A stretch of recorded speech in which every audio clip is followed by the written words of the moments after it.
All right, everyone. We have about 12 people on the call right now. Okay, one person just dropped. This is David Opoku. I am the Data and Partner Support Manager at OCP, currently based in Accra, Ghana.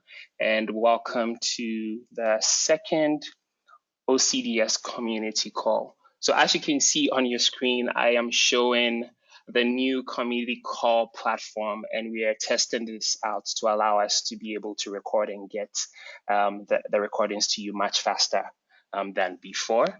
So bear with us as we experiment and we learn. But as I'm showing, this is GoToMeeting, and I hope it was easy for most of you to access it. So the key features you need to pay attention to, the first one is your microphone. I will put everybody on mute when you are not speaking to the people on the call, but if you need to unmute yourself, use the microphone button right there. And the second thing is also the chat, so you can use the chat if you need to ask questions during a presentation or if you need to talk to somebody directly on the call. And finally, we want to make sure that you can leave the call when you need to leave the call. And that's the exit button right at the top right corner. Feel free to explore other features. And again, in our post-event survey, we'll just ask for your feedback around this. So welcome to the OCDS community call on unit prices. And during the call, you're going to hear from Charlie Pinder, who is part of our Helpdesk team, and then also from me. So these are our faces when you hear our voices. You also hear from Jiri, who will be our main presenter around unit prices. Don't have a picture of Jiri, but I'm sure through his voice and talking, you can get a picture of his face. The outline for this call, we're aiming to spend about an hour or less, and we spend the first 10 minutes just welcoming and introducing this topic and giving a general overview, which is what I have started. And Jiri has about 15 minutes to really share his experience on unit prices in relation to open contracting, public contracting from the Czech perspective, and how it actually can be extrapolated to other context. And then we have also 10 minutes for Q&A with Jiri, so there's ample time for us to also delve deeper if there were things in the presentation that you were not clear on. Then we have 10 minutes with the help desk. So the help desk has been working on a lot of different things, different resources, and we want to give you an update. And so Charlie will be doing that, also in line with our strategy around community engagement and capacity building.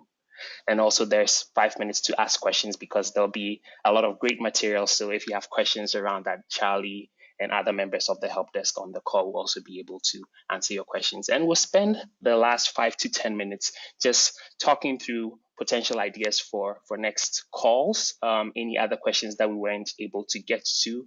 And then we will do a survey because that is very relevant to help us shape the calls going forward. And then we will wrap up. So aiming for less than an hour.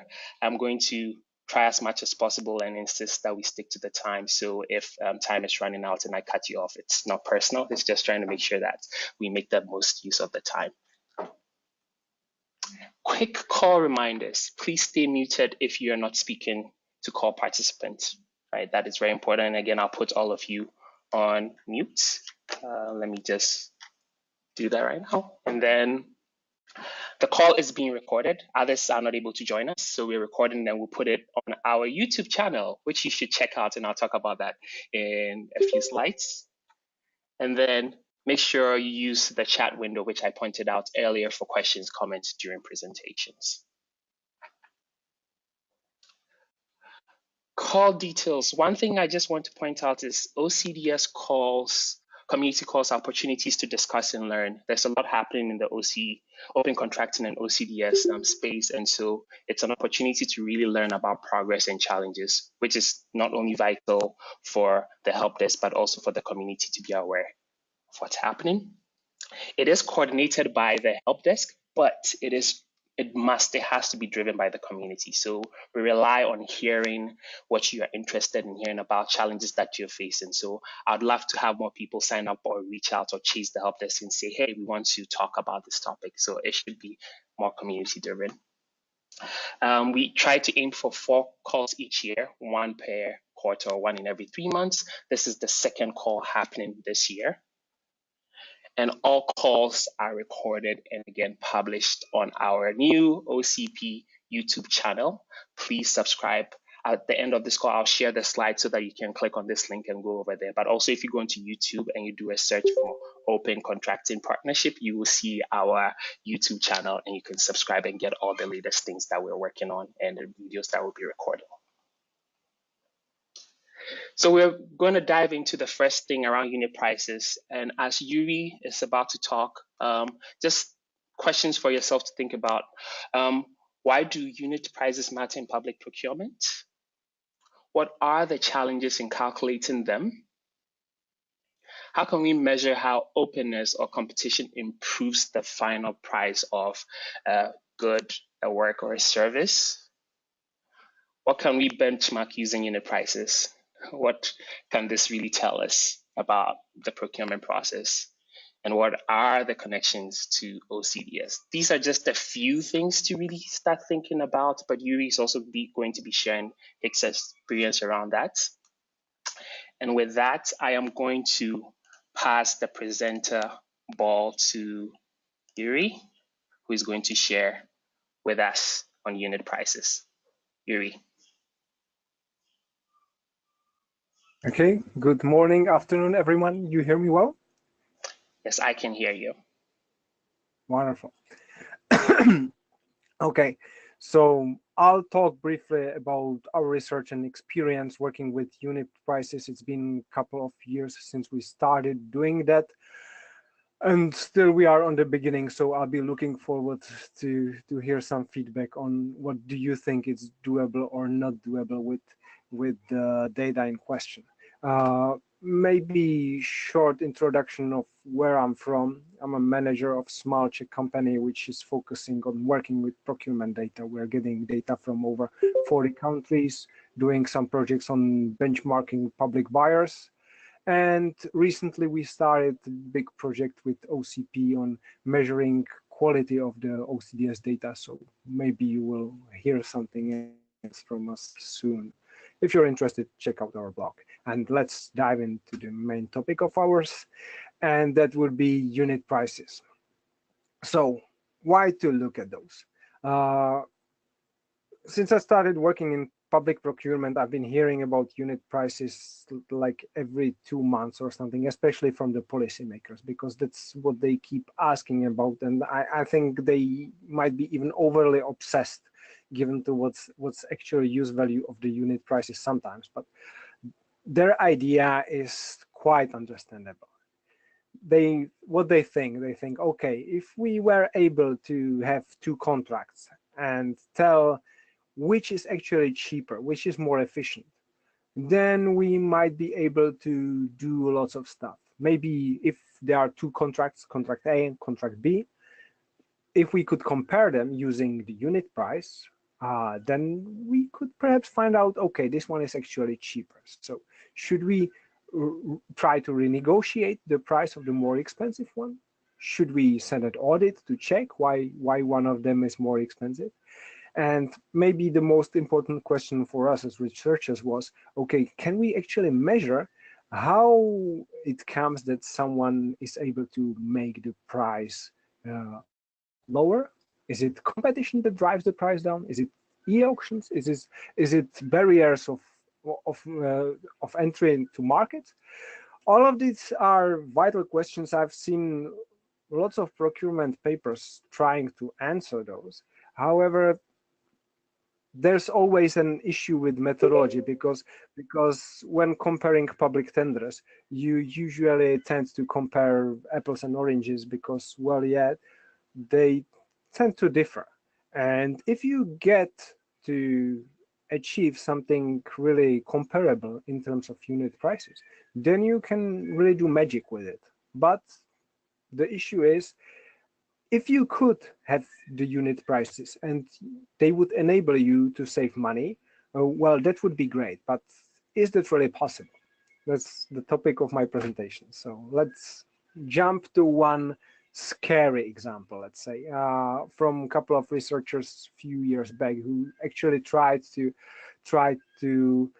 compare highways in terms of price, to be able to say, okay, construction of this highway was actually cheaper than of this one.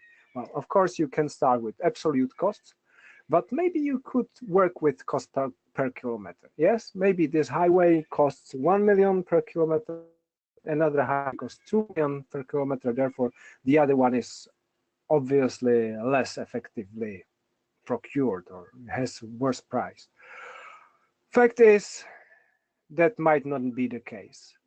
The more expensive highway can contain, for instance, more bridges or worse quality of bedrock, or could be more durable, which all of those uh, aspects can boil down to having to the fact that the higher unit prices is perfectly explainable, and comparing the two wasn't really good idea in the beginning. That's actually what happened, that after the research was published, basically the field experts unanimously said that, well, you can do such comparisons. So, okay, not a price per kilometer, that's maybe a poorly chosen unit for benchmarking highways. Well, so what about going into the more details? For instance, you can take cubic meters of concrete used in construction. It's better. It's much better because here you are comparing things which are closer and which are more similar if they are used in both construction, but still they are a bit far from ideal because this specific price is determined by the distance from concrete factory or maybe the concrete quality. So the point I'm making with highways is uh, before rushing to use unit prices to any types of application, any types of research, uh, be aware that it might be difficult to compare, and your outputs might get criticized. That also, of course, applies to the publishers. Uh, Ideally, you should choose units as good as possible in terms of comparability, because otherwise they are not really units, right? So now I'll stop being so dismal and pessimistic, and let's talk about where you can actually compare the apples with apples, and where you can use the unit prices. Let's run briefly through a couple of dominant industries in public procurement, and well, mention what's at least my opinion on their comparability. So we've already talked about construction. You can compare itemized budgets and perhaps pieces in them. However, with comparing of the overall project is quite hard. So as long as you get itemized budgets with comparable items, fair enough. However, that's typically only some standardized subset of the whole construction project.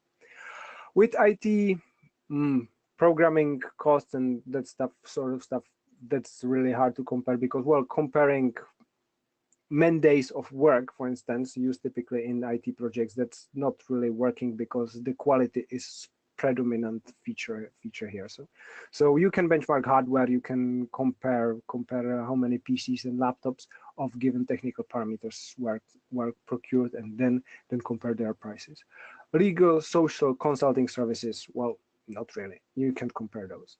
Goods, well, here we are getting something. In terms of food or equipment, sometimes yes, sometimes you can compare them. The frequently examined type of good and quite prominent in public procurement because of large volumes are medical supplies. However, I've spoken to people from a couple of countries, and the problem seems to be same all around. You hardly can get to the true prices. We have got our hands on a couple of unit prices for medical supplies. However, it seems that, well, pharmaceutical concerns tend to succeed in making those prices confidential. So here Here, I'm afraid we'll have to wait for better data. Cars are maybe ideal thing to explain where you can compare and where not. Of course, if you have same type of cars with same equipment, you can perfectly compare those. However, if it's different type of cars, then it's somewhat limited. I'll get to that to the next slide. You still can compare. However, you cannot do that much magic as I will show you in a short time. And now I'm finally getting to one category when we came to conclusion that that one is ideal for actually doing some examination of what can be done with unit prices. And that would be electricity and natural gas, where we economists call that homogeneous goods, in a sense that it's really piece by piece relatively comparable. So you can really take it and you can say, okay, this procurement was more efficient than this procurement just because the procured item was cheaper. And there are no qualitative aspects, or there's just little amount of qualitative aspects which can tear this conclusion down. So electricity and natural gas, I will shortly talk on what we find on them. Just one more note about the quality differences. Of course, if I made the impression that you can't use unit prices if you do at the time where you don't have perfectly same objects procured, is not entirely true. You just cannot use the data as well as if they were perfectly comparable. My point is, if you're comparing purchases of cars and X-rays, there's plenty of quality features of those things which have effect on price. Therefore, if you do, for instance, a ladder of institutions and say, okay, these are the guys who purchased the most expensive cars, and these are the ones who actually purchased the cheapest cars, that only tells you, well, maybe it tells you who's less efficient in public procurement or who's corrupt, but you're more likely to find out that, well, this institution requires more expensive cars because well, it employs, for instance, diplomats, and diplomats tend to need more representative cars. So that's research by Czech Ministry of Finance I've seen, and yes, it gives you relatively interesting information. However, it's not the best thing you can do with the unit prices, or at least that's my opinion. So let's jump to what I think can be done with unit prices. Our research was about electricity and natural gas purchased in Czech Republic in period of 6 years, and our main goal was to map what actually makes the procurement cheap or expensive. What drives the efficiency of public procurement? The paper has been published in well-renowned Journal of Public Procurement. Feel free to check it out. However, I'll get you the gist of it right now. So that's just simple visualization of our data. It's estimated and final prices of the purchases. The blue dot is estimated price, and the red dot underneath, typically underneath, is the final price. So we'll see that there's been some price estimate, then there's been some final price, and the line below, it's actually spot market of electric energy. So that's the lower benchmark of what was actual price of electricity at the market at given time. So that would be typically the minimum amount under which the electricity could have been offered. So we can quite well see that, for instance, here this red dot, the final price per 1 megawatt hour was about 50 euros, whereas the spot market, the market where the suppliers purchase the electricity, was at about 45 euros per megawatt hour. So well, the procurement was relatively close to being effective because the margin of the supplier was relatively low. We took all those tenders and tried to say, okay, so what actually affects the margin? What makes this tender being, I don't know, with margin of 20%, this one is close to zero, this one is with margin of almost 50%. So how is this determined? Well, these are statistical results which are here for reference if someone wants to dig in. They're in the presentation. However, I'll summarize what we found out. The first thing would be that open competition drives prices down by 7%, electronic auction by 12%, every additional bidder by 1.5%. In total, you get roughly 25% lower price if you tend to use quite competitive procedure, electronic auction, and you attract a couple of bidders. What's great about this number that it's statistically relatively rock solid, and you wouldn't really get it without having rock solid unit prices. Yes, so many people talk about added value of openness of a tender or added value of the competition. However, as far as I know, this is one of the first papers, maybe even the first one, which actually managed to measure it exactly, albeit just in some niche market in Czech Republic. However, typically this is terribly hard to measure. Yeah, was the actual saving, actual reduction in price, because what's typically considered to be saving is well, difference between estimated and final price, and that's not actual saving. Here we are really talking about the efficiency of the procurement process, which we managed to measure on some niche market. However, it tells you something about overall efficiency and the overall value of the competition, which can reduce the price quite significantly. One additional interesting result we came to would be that high price estimate actually leads to increase of the final price. Therefore, if you as a contracting authority publish that your estimated price is 10 million, which is much more, and you overestimated, maybe the actual goods cost just 5 million, then you are actually asking for higher bids, and you will tend to get worse price than if you published lower estimated price, which is quite interesting from perspective of contracting authority. You can reduce your final price just by publishing lower estimated price. So that's our result. What were the impact after they got published? Well, they got quite well received by Czech policymakers, quite well by academic community, and some of the energy suppliers didn't really like them. So we are conducting a lawsuit with them since then. Well, because they sued us, they didn't like our methodology. However, it seems that we will win the court. So don't be too scared. Using unit prices is fun and gives you serious results, so that even private companies might be interested in suing you because they feel that you have come to interesting points which don't really align with their business interest, let's say.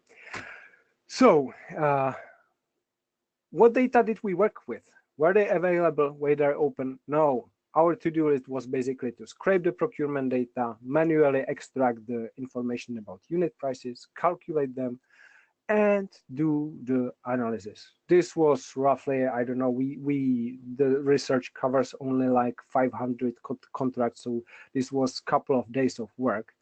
However, world would be much better place if those data were readily available, and there would be much less discussion on our methodology if we could nicely point, okay, this is all what we did with the data. This way, it's always kind of dirty.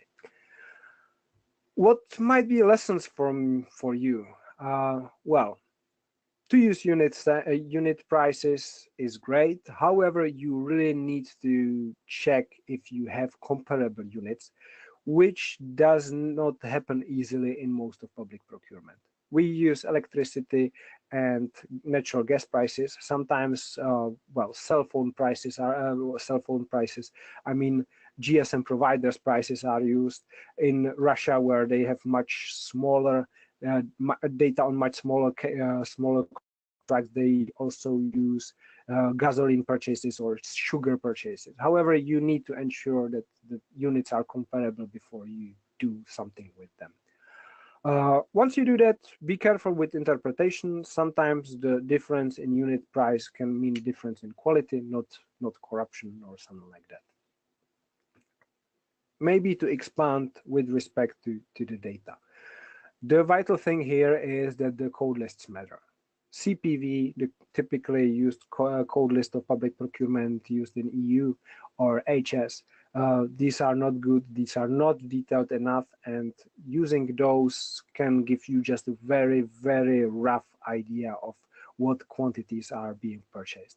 Kilograms, cubic meters, sure, but depends on kilograms or cubic meters of what, and what are the qualitative dimensions you are not seeing when you are focusing just on one unit and one type of price. So take this as a warning.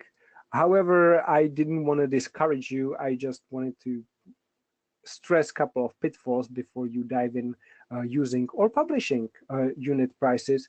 Try to make sure they are comparable, and the reminder, I'd say it's easy and it's quite doable. So that would be all for me. I'm looking forward to the questions. Thank you so much, Jiri, for that quick presentation. And for those who were not here when Jiri started, he just shared his experience and lessons from the Czech context, exploring or researching on unit prices around electricity and gas and some of the challenges but opportunities that exist. So now we have 10 minutes for Q&A. I open it up to other people on the call to share their questions, their experiences from other contexts. We have 10 minutes to talk and discuss. So open it up to you. And if you want to talk, make sure you unmute yourself because you may be on mute.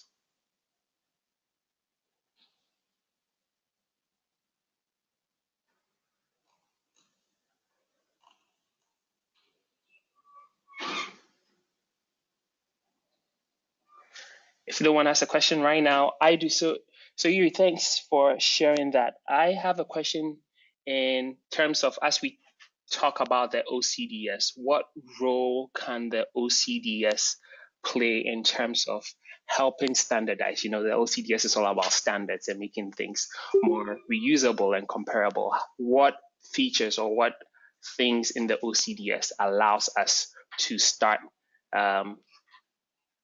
being able to calculate unit prices, because we can obviously see the power that it brings in terms of being able to do comparisons and being able to show the benefits and the impacts of open contracting. So what things in the OCDS or things can we leverage on from the OCDS to lead us to better unit prices calculations? Okay.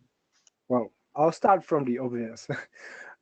Publishing overall number of units within a contract is a great start, and so far I haven't seen much standardization in this respect, though I have seen some of publishers actually publishing unit prices, even some of them in OCDS. Well, it always depends. Always depends on the quality of what they are publishing and about the comparative. But the starters is that, well, 95% of publishers don't really publish anything close to unit prices. In EU, it seems that we might be mandated to publish some of the units actually purchased within public procurement. However, that is tricky because if you have public procurement, say on X-rays, and you say, okay, I have bought 3 X-rays and it cost me 9 million, then someone could think, okay, so that's 3 million per 1 X-ray. However, such tenders are typically combined with, I don't know, construction services, consulting services, schooling of personnel. So such way of calculating unit prices doesn't really work, even for such simple tenders. So ideal thing to be would be to say, okay, you should actually publish both the items, both the number of X-rays and both the itemized prices, saying, okay, this is actually what 1 X-ray had cost us.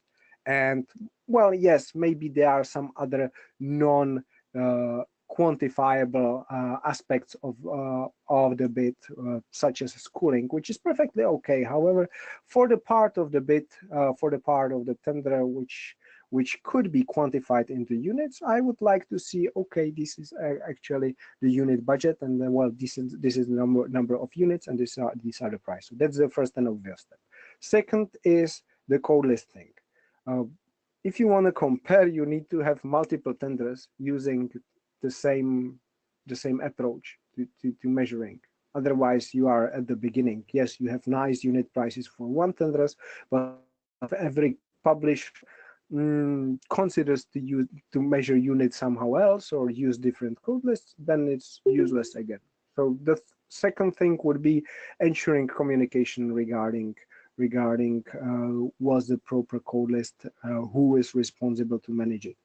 I've spoken with couple of authorities responsible for managing unit prices code list in medical sector, that would be in Portugal and in Slovak Republic in recent months, and that's actually full-time job for a couple of people, because all the time new items appear constantly on the market, and if you have, I don't know, new type of bandage, which is, I don't know, more elastic, you cannot exactly compare it to the old types of bandages, which are cheaper but don't have such good properties. So the category management of watching the market and setting proper code list and watching for its evolution, that's something which really needs an institution behind it. However, it pays off. Both in Portugal and in Slovakia, they say, okay, this is something we absolutely need, and it makes us much more efficient and makes us purchase cheaper. Therefore, they say it's worth to invest the work and produce really detailed, really well described code list, so that everyone is on the same page. What does given unit mean? Thanks, Jiri, for that. I see a question from Ethel. Ethel, do you want to ask the question? Are you able to ask the question yourself?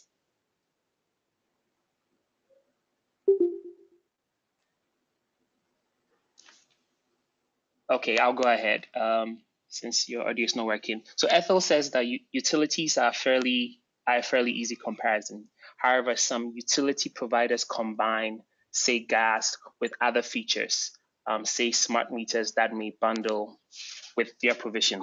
So when suppliers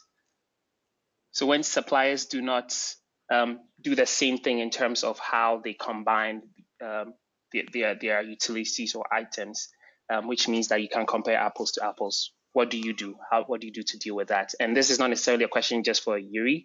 I do want to hear other people on the call and their experience or their solutions to some of these questions that are coming out. So anyone aside Jiri can also take this question. I'll maybe start. For us, it was a matter of manual work. We looked into the concrete contracts, and those which we came to the conclusion are not comparable. We just tossed them out of the sample. However, in the contract we have watched, well, 90% of the contracts were actually comparable. So it was relatively easy job. But sure, even in electricity, it's not 100% comparable. There needed to be some manual work to do. But that's exactly the question of how the information is published. We needed to manually extract it from the contracts. And correction, that was from Etha, not Ethel. Thanks for the correction, Lindsay. Anyone have any thoughts on this question or any other questions? We have about a minute.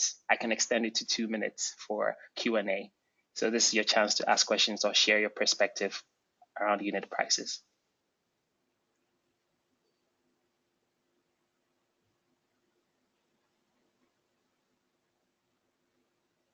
Go in once.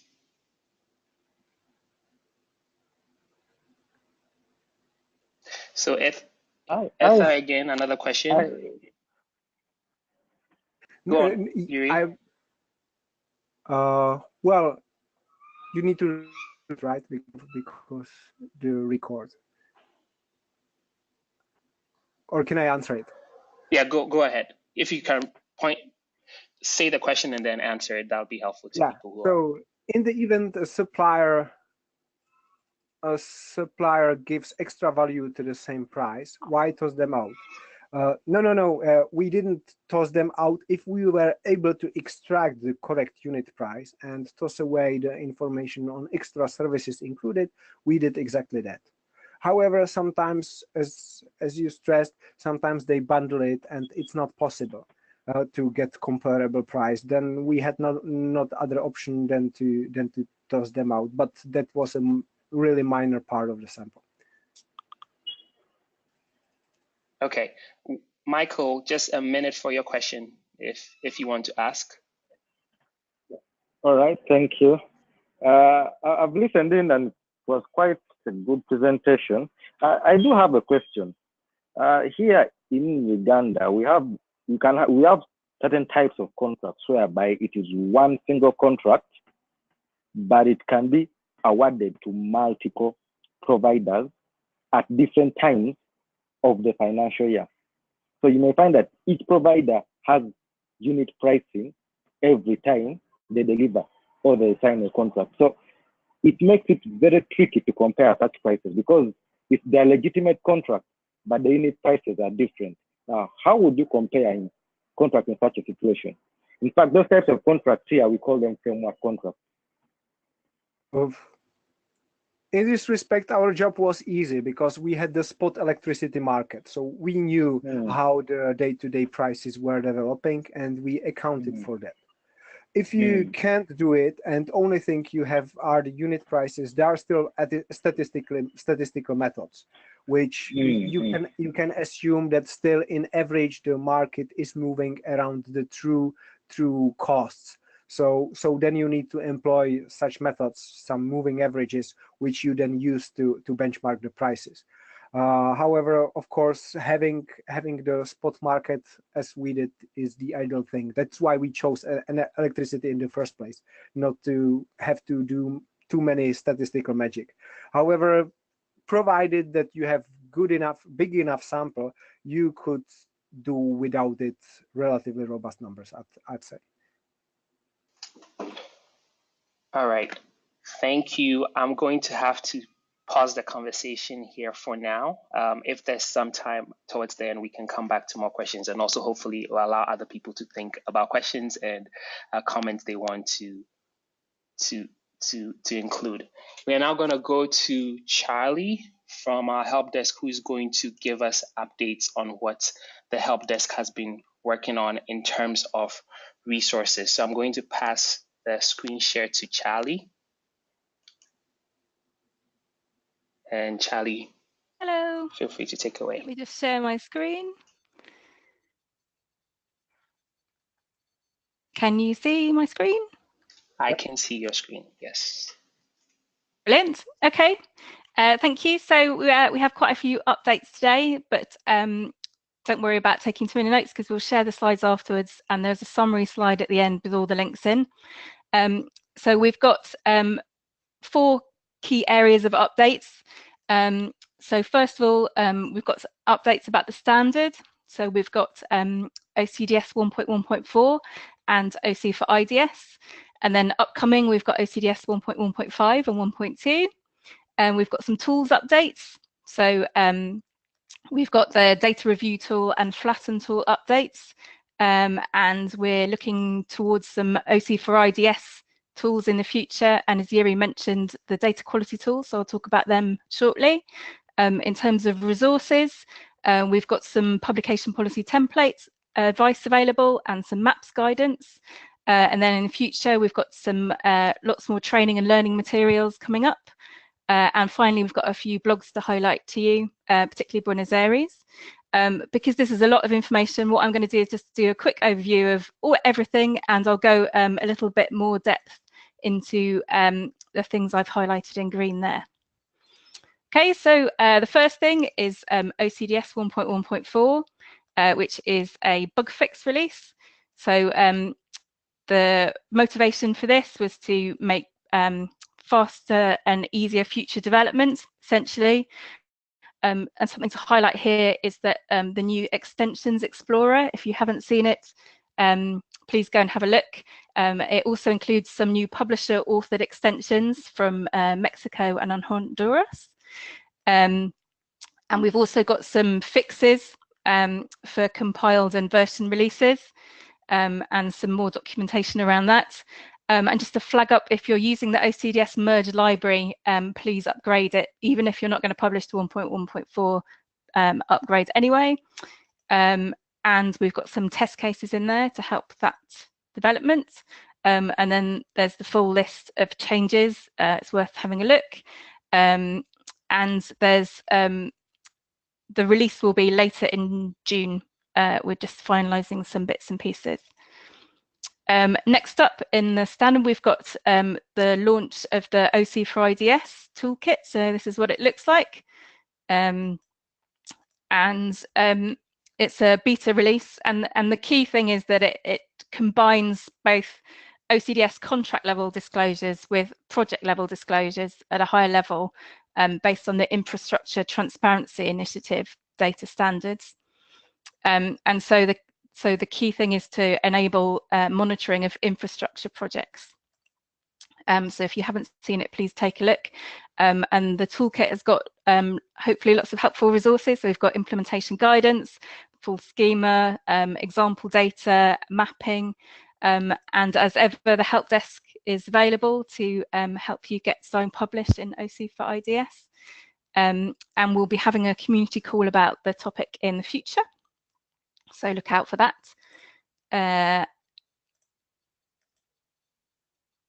Then next up, OCDS 1.1.5. The focus will be on improving the documentation, and OCP are recruiting a data standard specialist to support them in this, and we'll add some more examples. So the release for that should be later in the year, in September. We've also got 1.2, OCDS 1.2 coming up, and the key focus of that is really integrating an improved understanding of the public contracting, and a knowledge of challenging areas. So things that people have been struggling with, we'll look at fixing that, 1.2, and work is commencing in July and August. On to the tools. So I think in the last call we demoed OCDS Show and the data review tool. So just a better overview of your data. So we've added some more information to that. So we're making sure that adding additional checks in the future is easier.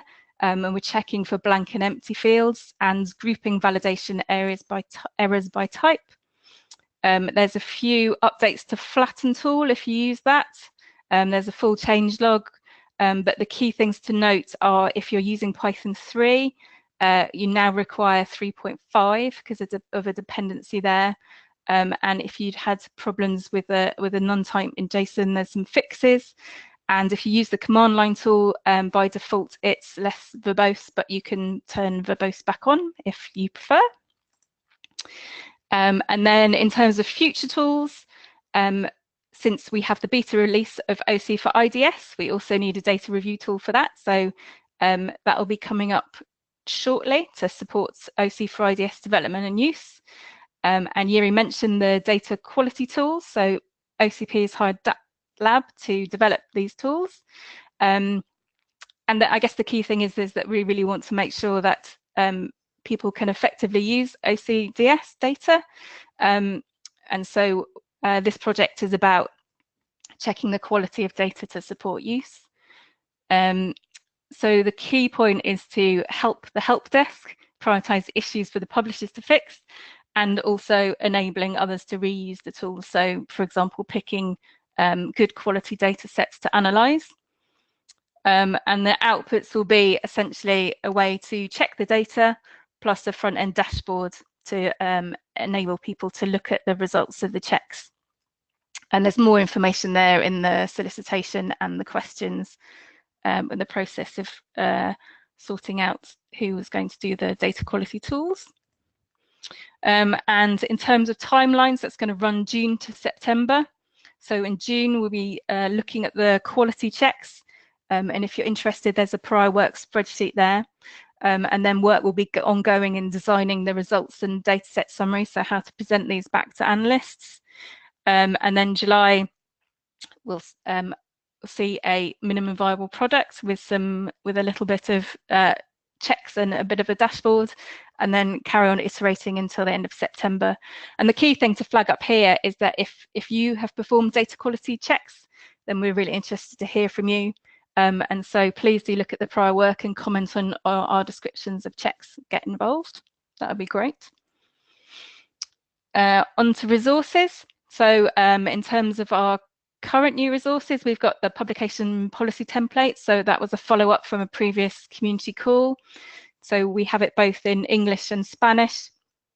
And the key point is to support users to understand your OCDS data. So not just how it's created, but how to interpret it, how often it's generated, how to get in touch with you, how to feedback on the data, to get that real cycle going about people's help, giving you feedback on the data and improving your publication. And also MAPS is a tool to assess the strength of a public procurement system. It was recently relaunched. So we have both available an introduction to MAPS and a more technical note on calculating MAPS indicators using OCDS. So we hope you can find both of those useful. And then in terms of training and learning materials, what we have is a combination of lab exercises, quizzes and videos, and we really want to make it easier for different community members to build the skills they need through self-service. So a different combination of resources there. And in terms of what we have now, there we have the introduction to open contracting, history of OCDS, learning the standards and getting it and exploring OCDS data with Google Sheets. And we have lots and lots of things upcoming, so please take a look at the content development tracker. And of course, we're always interested to hear from you about any other resources that you are in need of. And then finally, talking about blogs, we have a Buenos Aires blog up. So if you're interested to find out what the city of Buenos Aires spends its money on between 2011 and 18, take a look at the blog. So the blog covers challenges and future plans. We have a few upcoming blogs as well, and we're always interested to hear your stories. So that's a summary of what's been happening in standard tools, resources and blogs and what's upcoming. So I'm happy to answer any questions if you have any. Thanks, Charlie. That was a great and fast update. As you can all see, there are a lot of things that the help desk was working on. So we have a few minutes if there was a particular tool or resource that was mentioned that you have questions on. Charlie or other people from the help desk can clarify. So any questions from people on the call?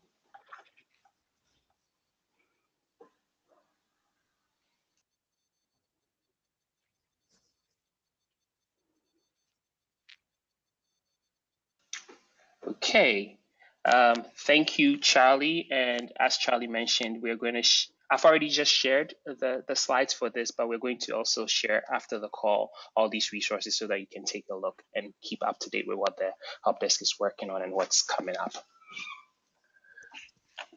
With that, I am going to take control of the screen from you, Charlie. Thank you.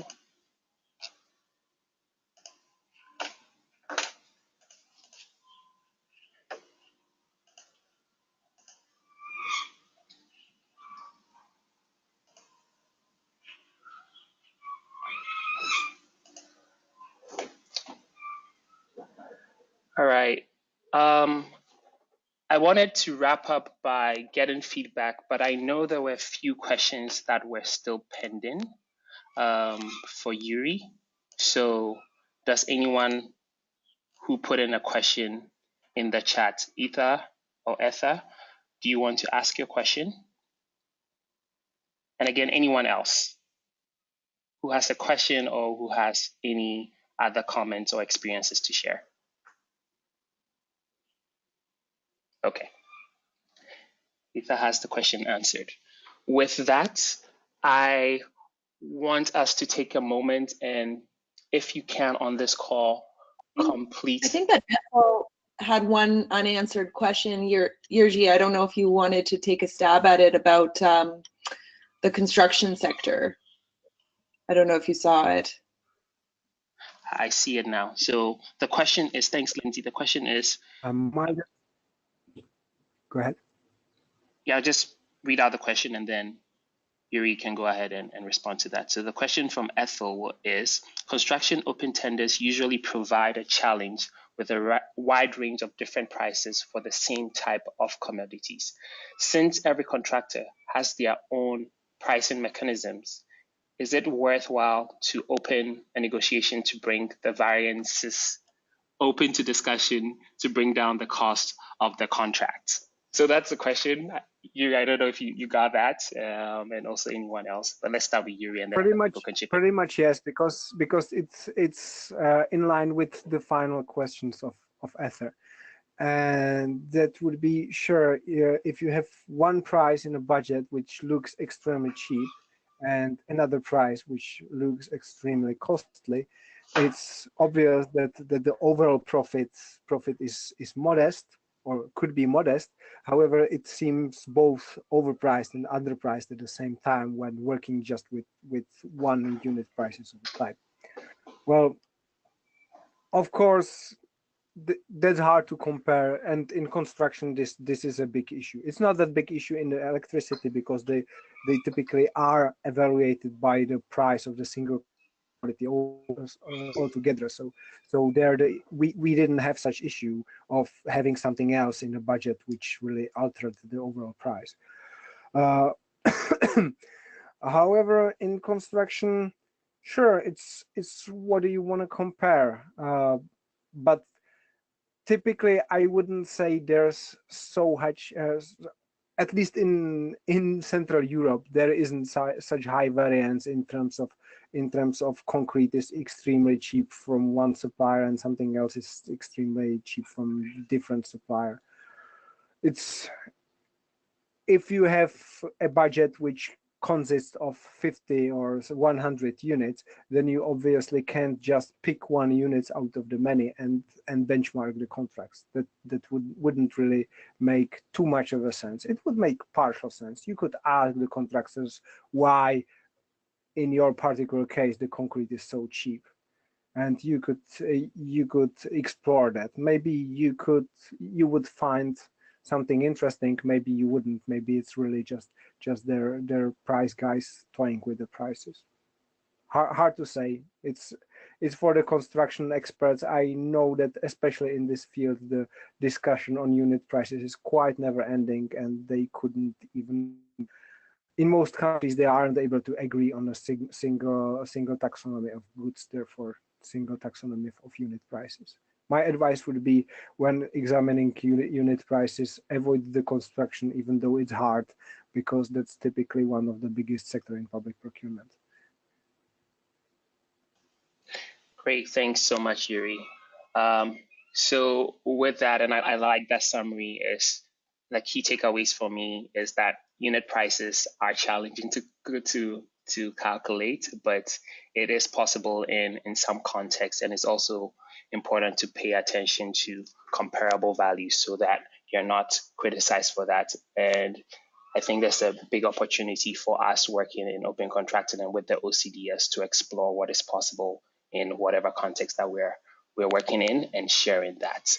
So with that, again, reminder to give us your feedback. So this is a bit.ly link that will direct you to our feedback form, this bit.ly / that's a 2, a Z, a BID, a 0, and a capital I. So we appreciate your feedback. That's very helpful for us about the session. And Also, we're going to continue the conversation, and there are 3 ways that you can continue the conversation with us. There's the community mailing list, the OCDS community mailing list. So sign up if you already haven't. And then you can also join in technical discussions on our GitHub page. That's the link over there. And always feel free to send us an email for direct support or questions at data@opencontracting.org. So with that, I want to say thank you to Jiri for a great presentation and also Q&A session, for everyone who asked questions or contributed, and also Charlie for sharing about what the help desk is doing. Again, we will share the video and the links to the slides and continue the conversations on the mailing list. So thank you, everyone, and have a wonderful rest of the day. Thanks to everyone for attention, and hope it was useful. Bye.